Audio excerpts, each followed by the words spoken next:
टिकवा गढ़िया सोनरू हीरा मोती लगाई। ऐसन टिकवा गढ़िया सोनरू हीरा मोती लगाई। पैनी ओढ़िया सुंदर बेटी माड़वा भइली खाड़। पैनी ओढ़िया सुंदर बेटी माड़वा भइली खाड़। घोड़ावा चढ़ल अइले दुल्हा देखी मुस्काई।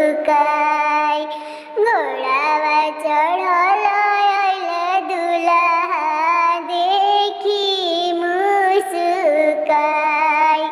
घोड़ावा चढ़ल अइले दुल्हा देखी मुस्काई। सेहो मुस्कात सुंदर भैया देखी गइले ऋषिया। हमारा बहिनिया के देखी काहे मुस्काई। हमारा बहिनिया के देखी काहे मुस्काई।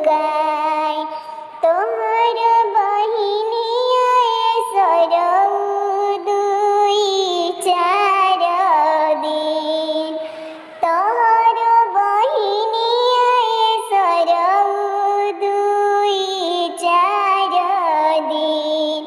हमर सुहागा सरवा जनम जनम हवत।